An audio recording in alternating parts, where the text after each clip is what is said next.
manager. I did the first session on DOC and kind of dealt with the administrative things. This time I'm going to work more player development, kind of some of the things that we do at our club, things that I've experienced over the years. The first thing is basically is the job, the DOC technical job description, and I think it's important. How many DOCs we got again in here? One, just one. Executive directors, presidents? Aspiring DOCs. Some of the same groups. Okay, so I know what I'm dealing with. So the first thing, and I talked a little bit about this before, but it's basically establishing and maintaining a club curriculum. And I think that's huge, obviously, for any youth club, because you have to have age-specific stuff on your website, what you're doing, because people are always going to ask you, what should my 9-year-old be doing? What should my 11-year-old be doing? That kind of a thing. And so if you have it there, you have a place on your website where they can go and do it. So you kind of, and you got to make sure all your coaches know it's available. And so we put a lot of stuff up on our in our coaches corner on our website. You're the soccer expert for the club, whether you want to be, you don't want to be, but that's kind of who you are. And so you have to deal with a whole wonderful array of different types of topics that come your way, and some are normal, but others are out there a little bit. So you just kind of deal with them, and you got to be able to. You have to be to give the soccer wisdom. Coaching education responsibly, again, stress the licensing program. State requires, or your league may require something, or our state requires an E to coach travel. We require an E for our rec select coaches in our program, that they have to at least do that. But I think it's something as a DOC, it's part of your job description to make it work. Placement of coaches within the club. For me, that's a big part of it. I think it's, a situation comes where some age groups will have 6 teams in an age group, and all of a sudden, my number 3 team in the age group is now in Division I, and my number 2 team has just dropped from Division II to Division III. What do you do? What's your answer? You got to make a switch, right? That guy is obviously his team's playing at a higher level. So you basically, all right, they're playing at a different league, so now you basically got to bump them up a notch, raise them down, but then here comes the guy that was in the number 2 spot. He goes, well, I tried to pick their players, but they chose not to come with me and stay with them. So what's your read on that as a DOC? How do you handle that one? You're at tryouts, your number 2 guy picks 2 players from the third team, and they choose to stay with the coach. This is real, because this happens every tryout I've ever been involved with, because they like this coach better than the other coach. My 4th coach at U14, nobody leaves his team because he throws the best parent parties. Parents love this guy, Steve Powers. They love him. He has the best parties on the road. And I'm Mike, so now I've just said it publicly, so now Steve's going to see it. So the number 3 guy picks players from Steve, and he says, well, actually he's the number 3 team, and so now it's like they don't want to leave. They want to stay because they like, the parents like with the situation they're in. So I got to deal with that. Yes? Wouldn't that be like a club philosophy where, if those kids belong on the level 3 team, doesn't matter who's coaching it, they should. That's where they go. And so our philosophy is every kid in the club strives to play at their highest possible level. That's what our philosophy is. And so, but there's always 1 or 2, because they'll come back at you, even though you want to. Now, I've taken players from teams and moved them to other teams. That's my right as the technical director.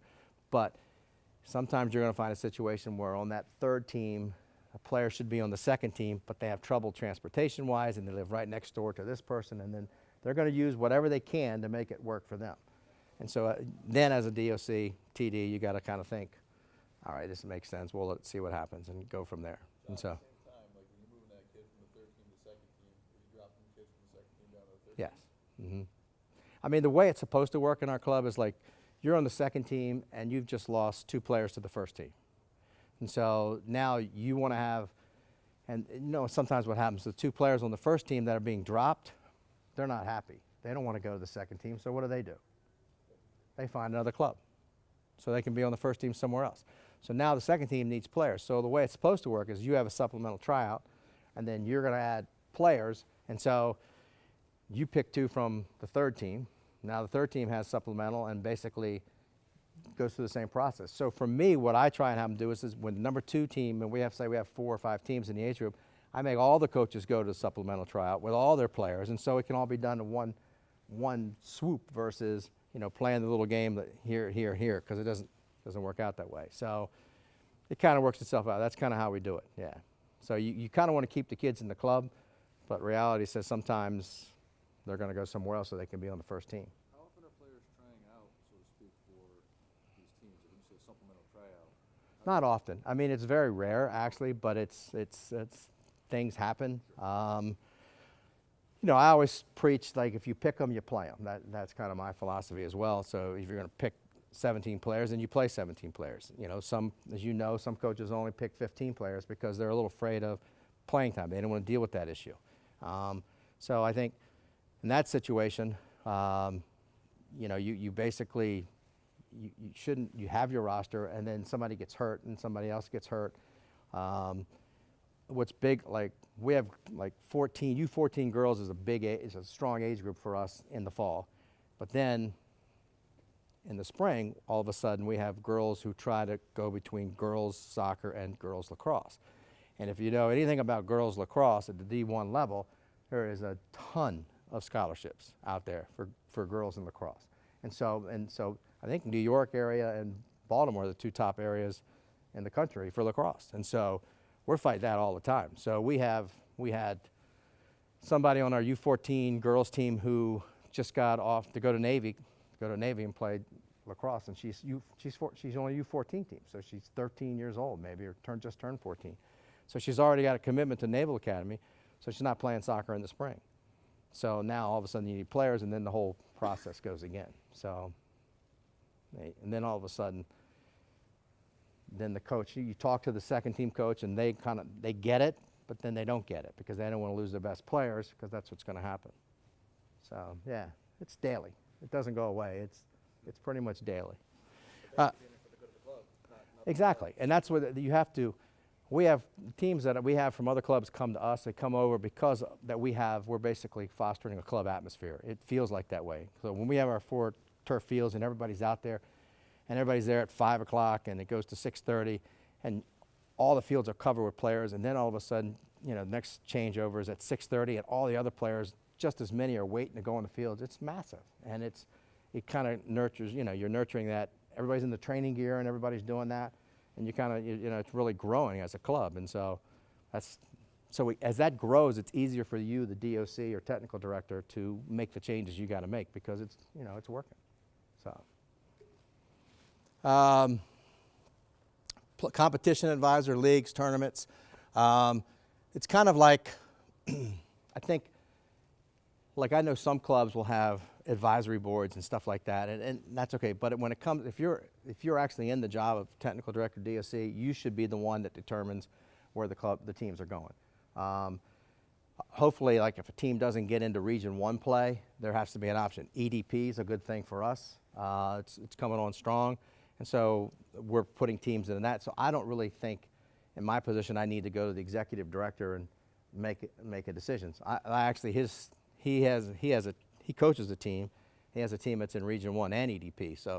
So he's kind of in both of those things. So it makes my job easier when my executive director knows exactly what I'm talking about in that sense. So, but I think you, in that position, you shouldn't have to call a conference call or anything else to decide that, okay, you're my U16 boys team, and something's come up, we have a spot, we can get you into EDP Division 1, you know, Central or whatever, North or whatever you guys are up here. So that's where you should go. And if you agree, then we put you in there.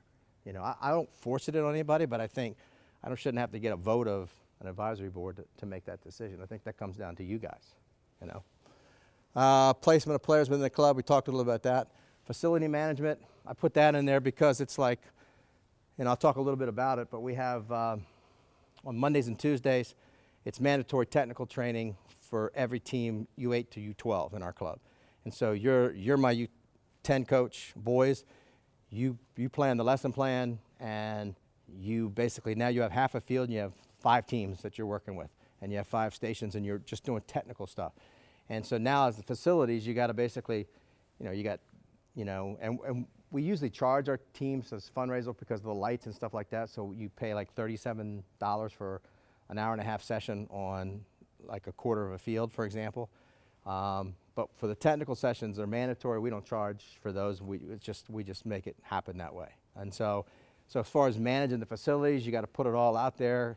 You got to have somebody that can do the schedule and that kind of a thing. And it gets a little interesting at times with that stuff.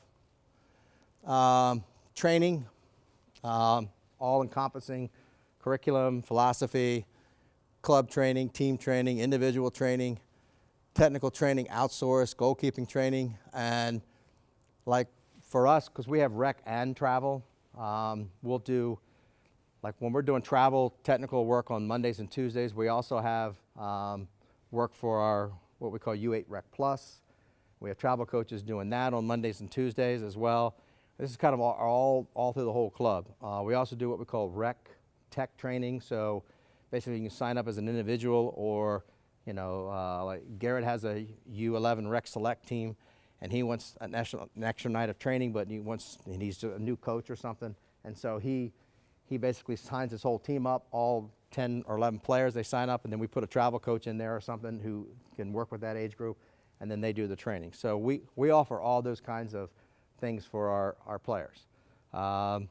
Individual training, we have some coaches that we don't do a lot of the 1v1 stuff. We do more of group stuff, but there are people who because they're out there doing one-on-one. It's kind of tough actually to do one-on-one technical training for just one person on, like, other than working on like technical skills. What can you do really tactically other than 1v1? We do outsource. We have groups that we work with, Challenger Sports, Corver, Dutch Soccer School, Sergio's soccer training, and we have, what's the other one? We have First Touch. These are all companies that do that stuff, but all the guys that are doing this also coach in our club.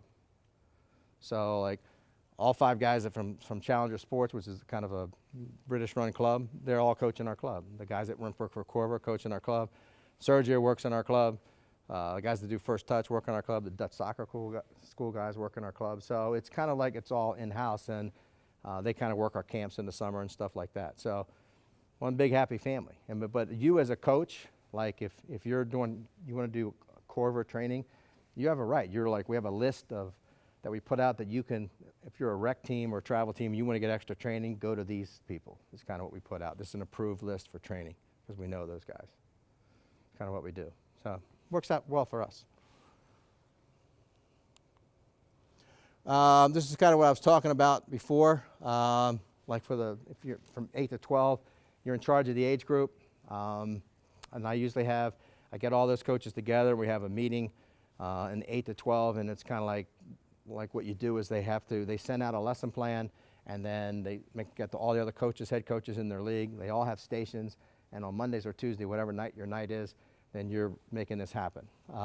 You're in charge of the technical training. It's mandatory. You also, for ages 13 and 18, we've instituted just this past fall that it's a mandatory technical warm-up instead of like all the running and all the other stuff. We're trying to get away from that and just kind of encompass it into one exercise. So we kind of work with the coaches in doing that stuff.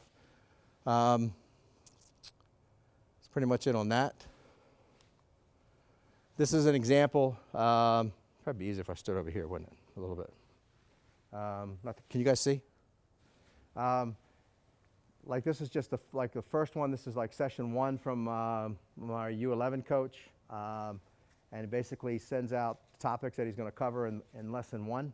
And so it's technical training for 8-19, area 1, 1v1, long distance shoot, combination play, progressions, 1v1, all the way through those progressions. Area 4, control and pass. Area 5, 1v1 to goal, and then here 1v1 defensive. And then there's actually 3 lessons in there. And so each coach sends those to me, and we go over them. He then sends it out to his coaches, and then they kind of work on that for the technical training thing. So it works out pretty good. So a lot of work on the head coach, but again, we're in a situation where we pay a little bit extra to the guy who's the head coach of the age group. each one of them. We expect a little bit more from them because of that. You know, and they all have licenses and they all have expectations that go with it. So that was just from, like, for example, and this is for, we do, I think I said 10 earlier today, but I think we've reduced it to where it's 8 in the fall, 8 in the spring. And so basically we'll do 8 lesson plans, and they'll go to the spring and they'll do 8 different ones. Now the following year, they may go back to similar lesson plans or whatever that is, they stay as the age group guy. This is just another example of putting out a lesson plan. This one is running with the ball. This is one from one of our coaches who sent it out in his, as far as in his lesson plan to what he wanted to do. It's good if you can, if your club can afford it, to get on the, and there's a plenty, like Success in Soccer has a program where you can make lesson plans, and I don't know if you guys are familiar with that, but you know, I don't require them to use things like that, but they can if they want, you know, and a lot of them just handwrite it and send it out and do it from there. But just, you know, it's good to have a visual every once in a while of what they're going to do. This comes from our curriculum that's on our website. This is our U8. So basically it covers the components of the game. So it's U8 group, and this is the character traits for the age group. We list that, and then we have down the, as far as the coaching characteristics and philosophy for the age group, what we expect from our coaches. Technical components, age group components, and again, coaches should assure that young players possess the following, and list some things that they should be able to do at the various components for each age group. We kind of put that together. And it helped me that I had to do exactly that when I was at USU Soccer as the technical director, and also when I was at FC Dallas as executive director. I had to put this together as well. So I was kind of pretty comfortable with being able to do it for our club. So, you know, we put that on in our coaches' corner, so all the coaches know, you know, what they have to do. So it's right out there in public. So, you know, you can always, anybody can come and pull it, so it doesn't bother me. There's no secrets in the game. It's just a matter of getting the information out. So we do that for all the way up through U18. What's the name of your club, sir? Soccer Association of Columbia. This is, I put this on there as well, players' job descriptions. This is defenders in possession. And so it goes through the various things that during the course you know, of the game, what should our defenders, while in possession of the ball, should be able to do. And then, so we list those kinds of things that are up there. And we do this for defenders, midfielders, forwards, and goalkeeping. So we do that for all of them. And that's on our website as well. And then we try and do, so if you think of anything you need to add, you know, you have that flexibility, you know, yourself to do it. But this for us is kind of what we came up with. And then we do it out of possession as well for each. So both for midfield, we do in and out of possession. For forwards, we do in and out of possession. Forwards, the same thing, in and out of possession. So, you know, our coaches are asking, well, what should my players do during the game? Well, we figured this kind of helps solve the problem. It's what the expectation. Like on midfielders, you know, while in possession, you like to keep 75% of your passes. So 3 out of every 4 passes need to be made. So that's that's our goals, so to speak, of all our players. Now, does everybody buy into this? Is everybody doing it? I'd say 90%, but there's always that percentage that, you know what I'm saying. I don't even have to say it. I see the smiles, and I know you all know what I'm talking about. All right. Season starts. So you're a head coach of an age group, so what I'm asking from you is a plan. And what I mean by plan is, like, what's your age group doing this year? So what are the goals and expectations? So the coach usually starts out with basically tryouts have been had, and so now there's an overview of what's going on. Give you a chance to look that over. And then go from there. One of the things, if you have, like we have a U14 Academy, but we also have the pre-academy team. So we have U13, U15, and U17, 18. So our U14 age group's kind of pulled in a lot of different directions. So we still have enough to have 4 teams in the age group, besides the fact that we have a U13, 14 academy, and a U15 team, because the age is kind of carry over. But so it's still pretty intensive as far as what the teams are going to do. So level of play talks a little bit about where the kids are, his opinion of what's going on, and again, it comes from that person that's the head coach. Summer activities. You know, it's nice to know what the age groups are planning to do, when they're going to start training, playing any summer tournaments. I don't know if that's normal up here, but I'm just from our area. It's everybody's. I mean, nobody really does a whole lot in July, but once August comes, clubs are kicking in, and they're looking for opportunities to play in tournaments. Is that the same up here? No. Camps, yes. Tournaments, no. I'd say. Younger guys, yeah, but high school's big up here, so. Yeah. Yeah, high school is big with us. So the clubs, it was like we discourage our U15 and up from playing high school and club at the same time. I mean, there's no rule in the state that says you can't, but it just doesn't work. I mean, it's just there's too many forfeits, there's too many injuries. High schools are going 6 days a week, and then you're expecting your players to come out. Our U16 girls coach, he just wanted to get them together socially for a little hour and 15-minute training, so he would bring them in on Sundays at 7. And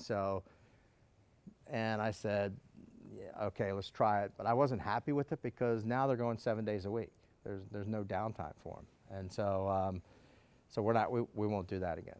You know, just they gotta have some time to themselves. Now the high schools may or may not practice on Saturday. That's up to them, but you know, so maybe that's the win. If they're practicing, any kid that plays on is training on Saturday shouldn't come on a Sunday. But then you're the coach, and now you have like 6 girls that come, so it's better than just not to do anything. You know. Summer training again. Matches. So you can see like he's got scrimmages planned against our 15s, premier teams, or various age group, pre-academy, academy team as well. Just activities that are going once they start training in August. Camps, as you talked about. This was one of the persons that basically had his whole, our academy assistant coach is also our rec director. And so Aki trained this team in one of the camps. We have like 5 of our own camps in the summer. And so Aki trained this team during the summer. And again, it's what Dave wanted to do, but we probably will get away from that because Aki is our camp director as well. And it kind of, as you know, if any of you guys have run a camp, it's not, you can't really, how can you run a camp and be running a training for everybody morning and afternoon? It doesn't work, you know. So we'll figure out some other way to do that. But it's kind of what we do. Kits, he talks about the, and that question always comes up. Like most of our training gear is basically the gray T-shirts with SAC on it. But since our colors are gold, blue, and white, you always get the people who want to test you and just say, can we get gold or can we get like royal blue? So if I push them one way, I try and push them into the gold because it gives them a third jersey if they put numbers on it and goes from there. But then there's always the U9 coach with the A license, mind you, who comes with the, and he can figure this out if he listens to this video. But he's got some kind of a slogan from Messi on the front of his thing, and or you know, sacks on the back, and message from Messi on the front. It was like, what in the world is going on here? So you want uniformity. You're trying to create this environment, and then next thing you know, and then there's my U9 girl. He also does U11, and he loves, and it's just the way this Adam is, and there's the pastel colors. You know, he wears the gray T-shirt, but the shorts and the socks, they're bringing it out. You know, and you know, they're girls. He does a fantastic job with them, and they do it. I mean, so it's basically, you know, it's a celebration of, you know, like when you have the breast cancer month, and we have teams that wear the pink socks and all that stuff. But with Adam, it's like, it's nonstop. You know, it's breast cancer 10 months of the year celebration, because there's pink socks and there's a pink and an orange and there's all kinds of stuff going on. So God love him. He does it. He makes it work though. Fall practice schedule. And so you can see it. This is our U14 premier team, and he's going 3-4 times a week at this level. Academy is required 4. Normally it's like 3 because if you're from that 8 to 12, one of your required trainings is the technical training. So we asked them to do 2 more after that. And it's all part of their pay package as well. So it varies. Matches, again, plays in the fall. It plays in our leagues down there, or WAGs, and for the girls, and NCSL for the boys. But we also have now coming strong as EDP with coming in with some good levels of competition. Their goal in EDP, at least in our area, is basically they want to see plus or minus 2 goals. Like that's the average that they want to see in goals. So it's competitive. That's kind of they'll move teams accordingly. I think that's great, you know. So we've committed to be a part of that. Then Dave's team is in Region 1 in the spring. As you can see, the tournaments that they've gone in, beginning actually in August as well. They're like I said before, they're going full bore for the teams that aren't playing high school. They're getting into it at that age. Winter, you know, we asked our coaches if they have a winter segment in their contract, it's basically play in a league or do some training, futsal training during the winter. That's what we asked of them. Talks a little bit about training. Matches, not much during that winter, but in the spring, you know, tournaments we're picking up again. We're part also at our club of, I don't know, I think Roy mentioned it before, New York Elite. I think they're part of Atlantic Soccer League, which is there's basically teams from New York, New Jersey, Virginia, and Maryland, and Pennsylvania as well, I think. And so basically there's about 11 or 12 in the boys' side and 11, 12 on the girls' side, and you play 9 matches, and if you're top 8 in the playoff, you make it in the playoff if you're top 8. The third event, and there's only 3 events, and so the third event was Williamsburg, got canceled because of snow, and so, but it's now they're basically everybody comes to the final event, and then they'll just basically play the showcase as the championship finals. But I'm saying it because it's just another way for us to get some competition for our girls. We're not in ECNL. We lose our girls to ECNL for Maryland United, not so much Bethesda, so our better players go that route. I get it, I understand it, so there's no argument from me there. So the argument comes from, you know, when 7 or 8 leave from one of your best teams, and then they all go, and now you've just lost your top team, you know, that thing at that level. So it's hard to replace that quality. So with that, ASL became a good means for us to give extra competition for our girls. It's U14, 15, 16, 17 are the ages. Anybody familiar with Atlantic Soccer League at all? Yeah, so it's good competition for us. So our girls are doing very well. I mean, after 2 tournaments, we were in the lead on the girls' side as far as points won as a club.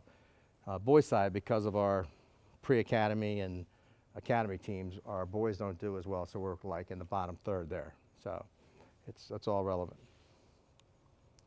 Matches, a little bit talking about what's going on with tournaments and stuff.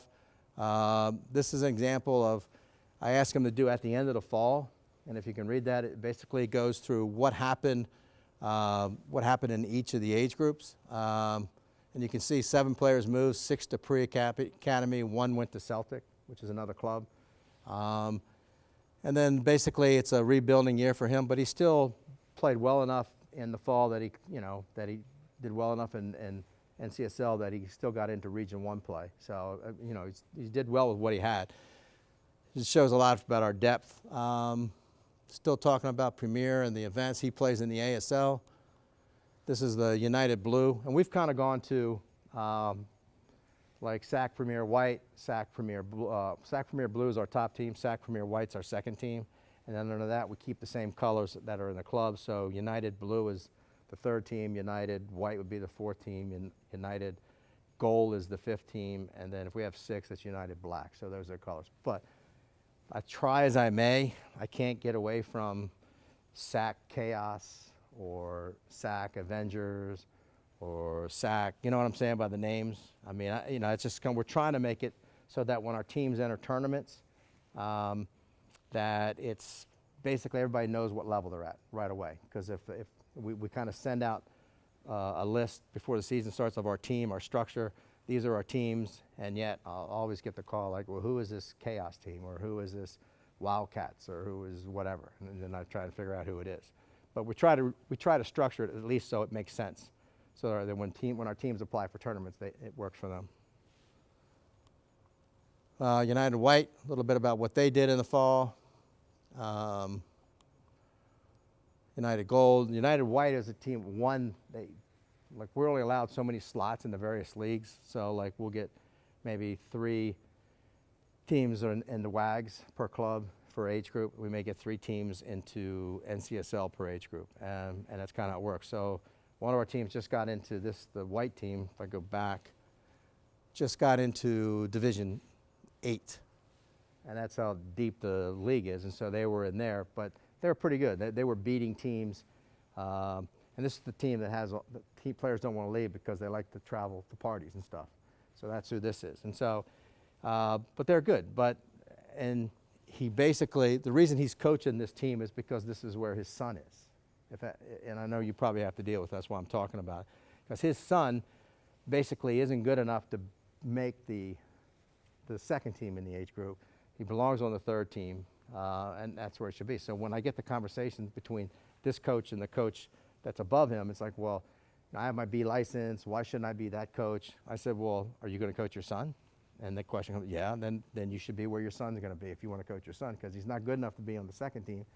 And that's decisions you have to make, the hard sell you have to do your coaches. And Steve is a former, played at Maryland, former pro player, played in the APSL, played in the old MISL. So Steve knows what he's doing, but it just comes down that he has to make a choice. You know, if he wants to still coach and coach his son, then that's one thing. So I don't let coaches basically take higher teams and then bring their kids up with them, because who's it going to come back on down the road? It's going to come back on you. And now we do have one example of our U18 girls, very good team, State Cup finalists last year. The player, his daughter, is not as good doesn't start on the team, but the parents, this is soccer. The parents have come together and said, we know that Kevin's daughter is not good enough to play on our team, but we want Kevin, so we love Kevin as a coach, and she does contribute, but, you know, we're going to make that concession. Now, we only have 2 teams in that age group anyway, so it's not a big deal, but that's just a situation I'm bringing up that does come up. How do you feel about that one?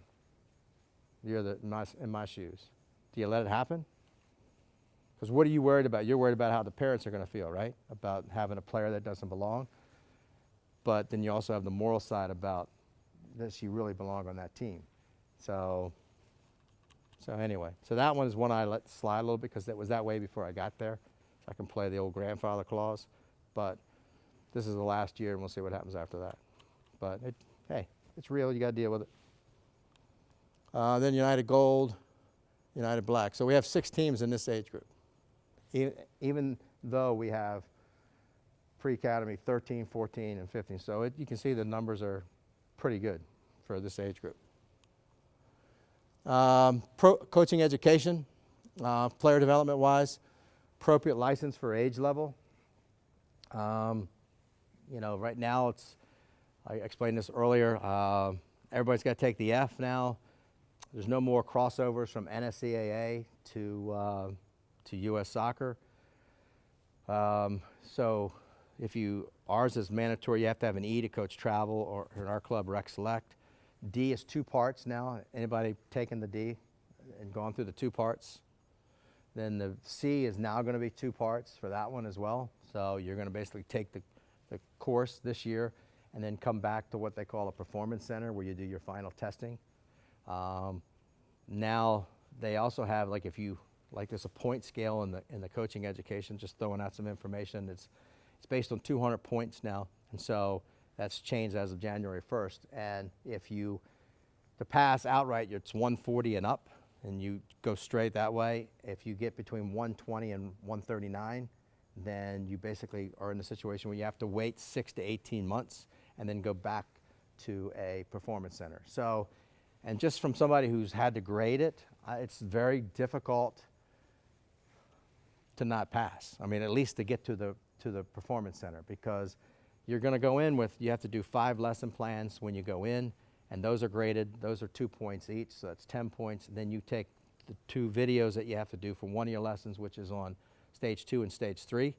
And those 2 together are worth 15 points. So if you do reasonably well there, you start out with 25 points, just like that. And then you get to a technical summary. That's worth 20 points. So if you do your work there, it's another, like I say, the average is around 15, 16, and you go through. So as long as you're cruising along at like that C level stuff going through, it's pretty hard not to get into where you're at least going to get to the performance center to get your license. So I think Dave Chesler has done a good job of trying to make it so that when you do a lot of work going into it, but as you get there, you're more prepared to deal with the actual stuff. So when you do your practice coaching, your videotape, and then it's one-on-one with you and your instructor, and you go over that, and I think it's good. It's all good. So coaching education, we're way past so when your coaches say to you, and I only say this because of this, because they go, well, you know, I heard it's a closed shop, you know, it's, you know, they only pass this people. No, it's changed. It's basically, you do your preparation work, it sets you up to be successful during that period that you do it. So I think this year, though, the C is 2 parts. B still is, you know, the way it's been set up, where you go in on a Saturday and you finish on a Sunday and you get your license. So if you 2 are going for your A's, you going for your A's this year? See, I had these guys for their B's, and they were terrible candidates, both of them. So now's the time to go for your A before it gets to the 2 part. They're switching this year to the A's? Next year is B, the year after A. So you got probably one, if you don't go this year, you should go next year. So it's my advice to the Capital District coaches up here, to these 2 in particular. As far as this stuff goes, state level, if you can host at your club, it's always good. And I know Roy does a lot of that hosting already for you, so I don't know the farthest you have to drive, but if you can hold some of the lower licenses, it's good for it's great for us, because we need the E for the rec select, and we have, and I'll be honest, we have about 500 coaches at the rec level, and they all want to move forward, so we're hosting 2 of these every year at our club, and we probably sell out 36 a pop, you know, twice a year. Lesson plans on website. We put some examples of that on our website. Coaching manuals on the website. 8 specific training for club coaches. It's on our website. Mental conditioning. I put that on there because I brought in just the fall for the whole club. It wasn't bad. He was doing an East Coast swing. The guy that does a lot for US, like Dan Frygang, was basically doing some clubs on the East Coast and some state associations. So I brought him into our club. It worked out great. So he did an hour-and-a-half session. Hard part with Dan is you got to keep him on task. So, but it was a great event for us. We kind of, you know, had a little social afterwards and stuff like that. So things like that, you know, for coaching education work. And that was our mental conditioning part. And then other coaching resources available, you know, basically, you know, bringing in like I say the Corver here. So do you do Corver camps for them, work for them? So like sometimes we bring a Corver component to our summer camps. Like we'd make that as part of it. Like for maybe 2 of the days was Corver training, you know, or maybe every morning is Corver training, and then the Corver people can go someplace else in the afternoon. So those kinds of things, other resources you can use to help player development. Competitive games, friendlies, leagues, tournaments, obvious stuff that you can do for your teams. Obviously trying to make things as competitive for your teams as possible so that they're in the right level of competition. I think what EDP is trying to do with the plus or minus 2 goals is a novel idea. I mean, if they can control that as they go, and that you know every week you're getting a quality game that's going to be plus or minus 2 goals, where you know it's going to be, that's competitive. It's not a 5-6-0 blowout. We had a problem with our U11 girls. Our first team and second team were in WAGs, and they say they don't seed, so they just random put them out there, and so they go to Fredericksburg and they win, like, and that's a 2-hour drive for us, and so it's 14-0, and so, and then next thing you know, I'm in a parent meeting, and this could be you if you're in this position. You're in a parent meeting with both teams, and they're talking about how are we going to change this? So we basically took the best teams in the area and kind of, we already run this Maryland short-sided league, so we added another division above that and kind of made an elite division for U11 girls teams in the spring, versus, having to deal with playing in an uncompetitive league for our teams. But the beauty of it is no matter how competitive we make them, if the current status stays the same, what's going to happen to my girls when they get to U14? We're going to lose them anyway to ECNL. But still, we still do our job, and we make them as competitive as we can, and that's what it's all about. So even though it's frustrating, when you know that 50% of the rosters of this club comes from your club, it doesn't make it, it's not an easy pill to swallow. I get it. Let's see. Developing club culture, I think that's, I was able to help with that and change that. We have our, like a style, it's possession-based style is what, based on our curriculum that we do and what we expect. Sometimes it's when the other team's pressing you, sometimes our teams are frustrated sometimes, and so now you got to go back and you say, well, look, sometimes you have to do what it takes to get through that first initial 10, 15 minutes where they're pressing you and go from there. But mainly we have a club, that's our philosophy as far as style of play. Club event, that's just, training sessions for our coaches, and basically we have open practices. I don't know if anybody does this. If you have both rec and travel, we allow our rec coaches and their players to come watch travel practices and stuff. We even take the rec coach and incorporate them into that training session if we can while the players are there. So it works that way. We have travel coaches who go train the rec teams, so it's kind of back and forth. So we post those on our website. College ID camps, what I talked about earlier this morning, which was instead of the ID camp where you send your player to a college, and we found out this morning it's like $150 a pop. So what we did in our club was for all the players, boys and girls, U14 and up, we put a $50 registration bump to them. And so now for 3 days, this year it's June 29th, 30th, and July 1. It's free for all our players. And so we'll bring in like 4 men's college coaches and 4 women's college coaches each of those nights. And then we'll let our players come for free, and they'll basically have 2 college coaches per night it's from like 6 to 8. It was huge last year. We had probably 60 some girls and 80 some boys showed up for the event. That was our initial one. So we expect more this time. It worked out great. I think if there's 5 or 6 colleges your son or daughter is trying to get to as a player, I mean, this is big now in the college. I mean, do you guys do these ID camps? You do? 150? There you go. So you get my point. So we kind of took our own initiative, and not as a fundraiser or anything else, and we pay pretty good in case you're interested. $400 a night to the college coach for coming in for 2 hours work. Can't beat that hourly rate. So normally, like what the problem I have with them is they want to do all 3 nights, the college coaches. So I have to say, no, I need this. You can have 2, but then I got to get somebody else to do 1, which I'm okay with. So basically, at the end of the 3 days, the goal is that the players have been in front of 6 college coaches. And the college coaches are running the sessions. They're doing the training, so they're seeing the players, which is good. So those with that 140 players, it's divided up 70 and 70, so to speak? Yeah. The 2 coaches? Mm-hmm. Between 6, we have 8 coaches that night. So we'll have 4 girls coaches and 4 boys coaches. So it's 8 different coaches each night? There's 8 coaches. Some of the coaches did 2. Yeah, 8 different, I guess. So the next is so like you might want to do 2 nights because you're coming up from Salisbury, Maryland. You're the D3 coach, and you want to stay the night and do it again the next night. So we allow that to happen.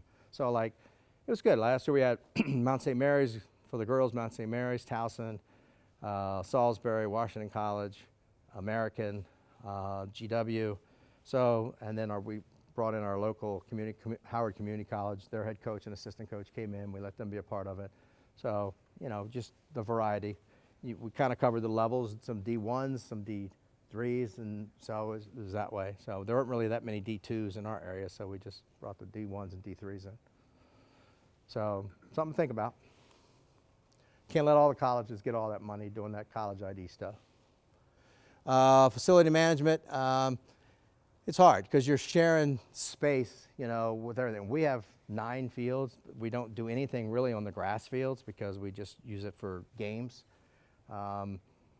So we have the 4 turf fields, and they're packed every night. So, you know, part of it is, you know, putting the mandatory technical components in there and then giving time. So we try and say, you as a coach, that if you want to train for the travel side, if you want to be at one of the 4 turf fields, usually we'll get you on for 2 nights of your 3 nights of training. We can't guarantee all 3 nights because we just have too many teams to do that. So, but we gain teams because of our facilities. I don't know if that helps with anybody else, but you know, when you have team from other clubs that are playing they're struggling for places to play. When you have facilities, you should expect it. You're going to gain some players and some teams because they're tired of playing on crappy fields and they want to play on good fields. So turf fields are the best way to go. So, because they're always a good surface. In Region 1, they require you to have turf fields as basically to play those games because they don't want a person from Rochester traveling to Maryland and then get snowed out or rained out. They want to be able to play. So it works. So how you share those, that's a process for you guys. Technical development priorities, we kind of discussed it. That's it. Questions on player development for as a DOC? It's not easy, but I think it's the size of your club, it makes it either easier or harder. Now, your club's large. When you Large. do the technical training days, where you have like the whole club involved, Uh-huh. how many guys do you have running that? You have, so we go in like segments. So we try and do 5 to 6:30, and then we do, 6:30 to 8, and then 8 to 9:30. So for those days, we can cover, for our U8s through U12s, we can cover all the teams and all those age groups in the first 2 shifts. And so then our older teams will come in at the 8 to 9:30 shift. So that's kind of how we do it. So, but we're able to get them all on. So if you're in charge of an age group, you may have 5 other coaches helping you. So all the coaches are involved. And that's for the travel technical side. On the rec side, we do this thing called U8 Rec Plus, where we're trying to help them prepare for travel. So we offer, you pay an extra $100 and includes an extra hour of training, 8 in the fall, 8 in the spring, and a tournament at the end.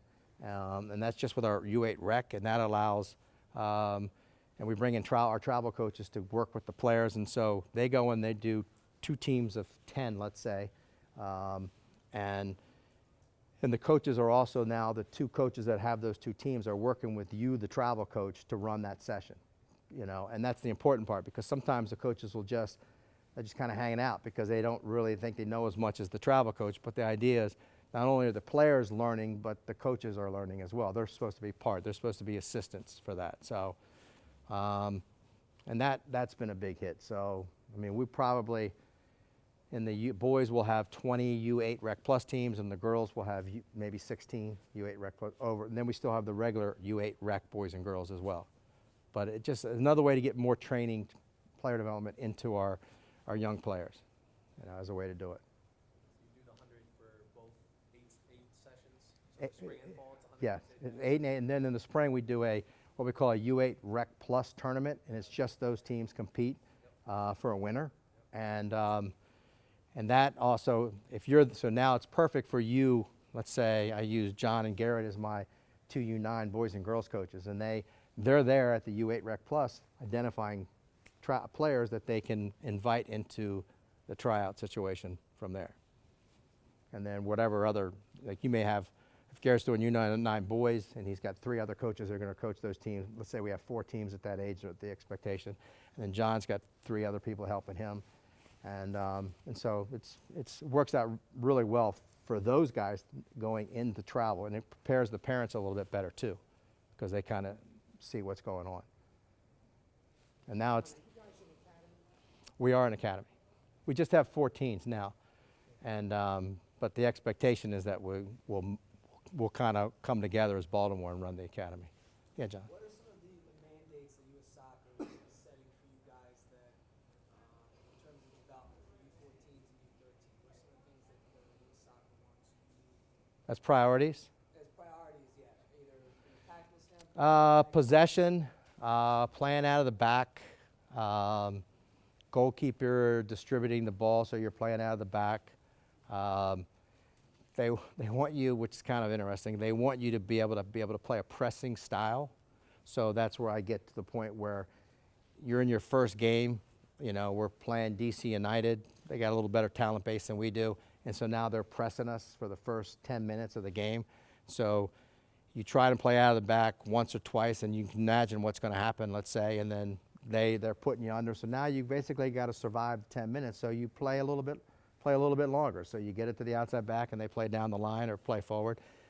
But then, you know, as it turned out, I'll just use that as an example. So I watched that game, and we didn't give up a goal. We actually scored later on, and so we're up 1-0, and then they tried to press us again in the second half. We did a little better with dealing it and played out of the back, and then they scored late in the game.